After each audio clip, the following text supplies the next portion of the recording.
If I gave you 10 simple money rules for you to follow that could completely change your entire future, would you follow them? Because the truth is, most people know exactly what they should be doing with their money already. They just don't execute. So in the next 10 minutes, here are 10 tips that will actually help you if you use them. For those of you who are new here, welcome to the channel. I am your boy Jerome, ex-investment banker and now YouTuber. First thing, set clear financial goals. You can't hit a target if there is no target to hit. Most people my age or younger just have one big dream goal, and it's I want to be rich. Great. So does everyone, buddy. But that's not really a goal. That's just an idea, and there's no path towards rich. Set some metrics, set some actual real targets for yourself. How much money do you want? By what age? For what lifestyle? Do you want $100,000 in the bank by the time you're 30? Do you want financial freedom by 40? What is it? Break down exactly where you want to be and then work backwards to see what you need to do to achieve that. Because once your goals are actually clear, then that's when the solution to get there becomes a little bit more obvious. Or you realize, hey, I got my head in the clouds. This is actually really unattainable. I need to reset my expectation for myself, which is also important. Number 2, create a practical budget for yourself. A budget really isn't supposed to be a restriction on you. It's more for self-control. The way that I like to think about it is if you don't tell your money where to go, then it disappears. I used to have this problem all the time where I know exactly how much I earn, I know what my taxes are, what my retirement savings are, how much I'm spending on rent, food, etc. And I'm expecting to have a couple $100s left over at the end of the month, and for some reason, I don't know where it is. I can't find it. And so that's when I started to actually track exactly how much income I have. And it's because I had these general ideas and numbers, but I'm still swiping my credit card for everyday things randomly, not categorizing them at all, and then all this just extra expense adds up and it eats away at my money. So you really should be tracking everything as best you can. Income, savings, investments, fixed expenses like rent, things that you're gonna be doing monthly, and then also your daily expenses, even that $7 cup of coffee. And unlike Dave Ramsey, notice I didn't tell you not to get that coffee. Get that coffee if you wanna get that coffee. Just make sure you track it. You really don't need these complicated apps and things that cost money. I mean, sure, they do help for some people. You don't have to have them to have a budget. I mean, just knowing the numbers instantly makes you a little bit better. If you track it for a month and realize you're spending $400 a month on coffee, let me tell you, you're probably gonna buy a little less coffee the next month. Number 3, eliminate credit card debt. Now, this is probably one of the harder ones, especially for a lot of younger people, but you have to understand that high interest debt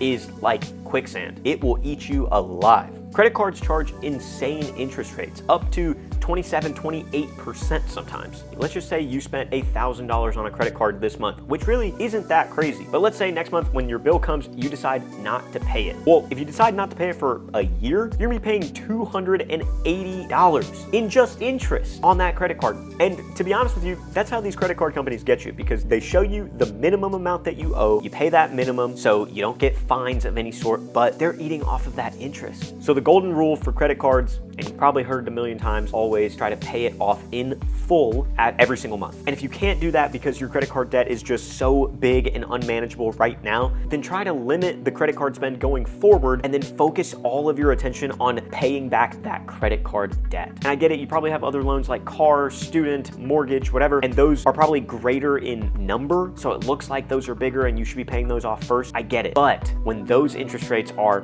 5%, the credit card, the 28%, you need to take care of that one first. Just because something has a larger balance doesn't mean you have to pay that one off first. It's the bigger interest that you should be worried about, because that is truly just a fee that someone is charging you for lending you money. Number 4, and we've talked about this on this channel multiple times before, is to automate your savings. Here's the trick. Remove the decision making completely. Set up an automatic transfer from your direct deposit from your employer. That way, the money doesn't even hit your checking account. You never see it. Your paycheck is just automatically split on Friday. Part of it, 80%, goes to your checking account. The other 20 automatically goes to savings. You never even think about it. And the way that I like to set up my budget is I set it up based on how much money is actually coming to my checking account. So it's after the savings. I don't even have to think about that. No thinking, no excuses. And that automatic 20% that you're saving, that's gonna go towards your emergency fund, any investments that you make, and your retirement savings. And if you can do more, great, do more. And this is a system that works for everyone. Even if you don't have self-control like me, or don't have discipline like me, then when you don't see the money hit your bank account, you're way less likely to try to spend. Number 5, start investing early. Time is your biggest advantage. People say this all the time, and I completely agree. It's not about timing the market, it's about time in the market. The best hedge funds in the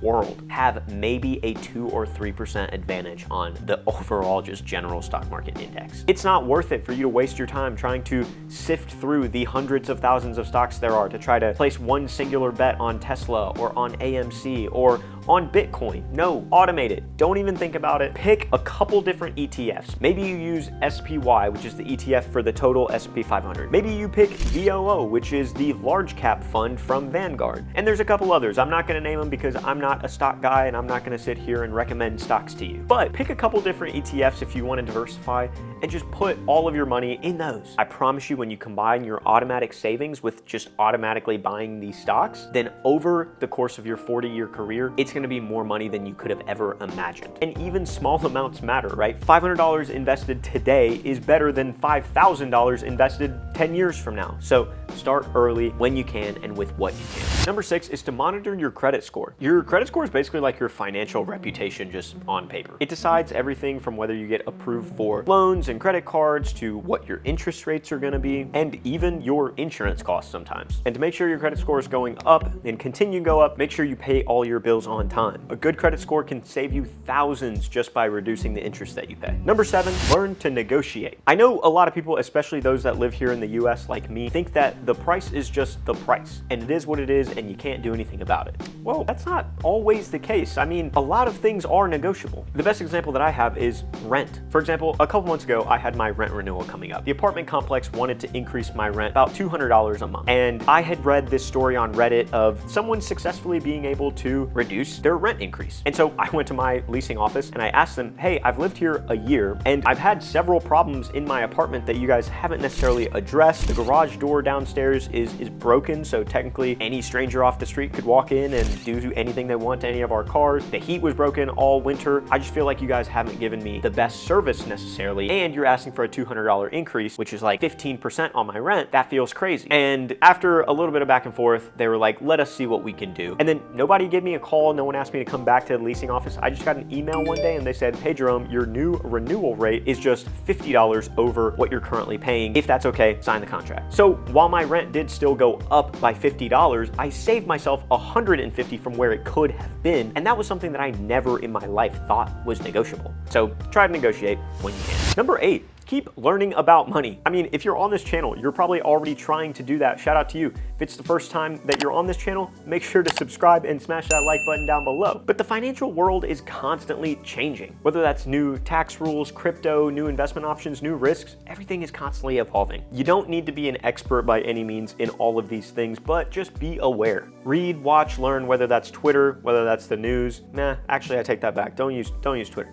Read, watch, learn, whether that's the news, whether that's talking to your friends about new things that are going on, whether it's something that you see on social media, get excited about, and want to do a deeper dive to learn a little bit more about it. Because at the end of the day, ignorance in finance is going to cost you a lot more money. Number 9, take care of what you own. Saving money isn't just about earning and investing. It's also about trying not to be wasteful. Your phone, your vehicle, your home, these are things that are big purchases and could cost you lots of money over the course of your life. So if you maintain these things well and nicely, reduce your maintenance costs, reduce your repair costs, reduce the amount of times you're replacing them completely, you could save a lot of money in the long run. And number 10, the hardest but probably the most important, live below your means. I gotta be honest, those words are a trigger for me because people like Dave Ramsey use that to tell you to live like you have and own nothing. And I hate people that say that. When I say live below your means, I'm not telling you not to have fun. Everyone deserves to have fun and you should have fun, but be responsible. If you only make $50,000 a year, don't go buy a $30,000 car that's gonna give you an $800 a month payment. You know the most about your own life. If you wanna take a $2,000 vacation, save up for it. I'm not telling you not to go on that vacation, but make sure you're cutting back in other aspects of your life just until you can save up that money and treat yourself. Your lifestyle isn't anything that you should be competing with other people or proving to your friends that you can ball out. Take care of yourself first. If your friends are balling out all the time and they're not saving any money and they just want to live this showy, lavish lifestyle, get new friends. Keep your lifestyle stable, increase your savings and investments, and then whatever's left over, spend that on whatever you want. Money is honestly just like anything else. It's just about building these simple habits that compound over time. So with that, I'm your favorite ex-investment banker, Jerome, and I'll catch you guys next time. Peace.